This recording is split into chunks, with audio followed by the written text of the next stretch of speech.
সুপ্রিয় দর্শক, আমরা আজ এমন এক ঘটনাস্থলে উপস্থিত হয়েছি যেখানে কালকে রাত্রে গরু চুরি করতে গিয়ে ধরা পড়েছে বিশিষ্ট গরু চোর আগলেন। আমরা সরাসরি আল্লাহ তার নামটা ঠিক করে রাখুন। আমার নাম নবাব। শুনছো আব্বার গরুটা বলে চুরি হয়ে গেছে গা। আমি নিজে হাতে চোর ধরবো। এক চোর বলে আরেক চোরে ধরবো, চোরে চোরে খালতো ভাই। ঠিক আছে, আমি চুরি করি, আমি গরু চুর এলাকা হৌরের গরু চুর করবো। গরু দেখলে আসে যে জোশ, নবাব আলীর স্বভাবে দোষ। তোমার জামাই আমার বাড়ির থেকে ডিম পাড়া মুখটা চুরি করে নিয়ে আইছে। আমার জামাই চোর হইতে পারে, আমি মানি সে গরু চোর, কিন্তু সে মুরগি চোর না।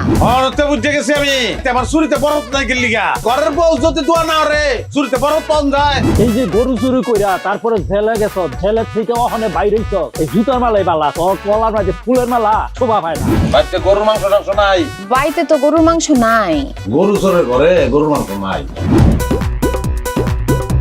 বাচ্চার লোকে বিষ খাওয়া এতরে মারুম আমি দেখিস। কি মনে করছো? জিততে গেছো?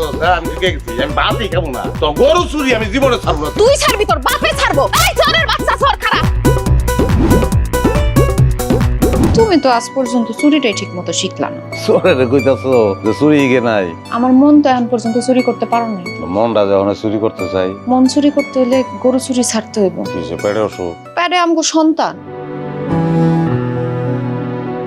টাকা আমি তো ভালোই গেছি, আপনার কাছে আইছি কামের লেগে। আপনি আমার কাম করেন। আমার বাড়িতে আইসস, মুড়ি খা তোর বাড়িতে ছিল।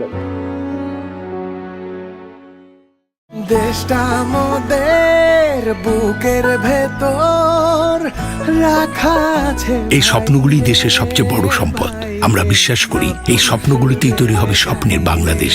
স্বপ্ন ধরা, ধরনীর বুকে স্বপ্নের ঠিকানা।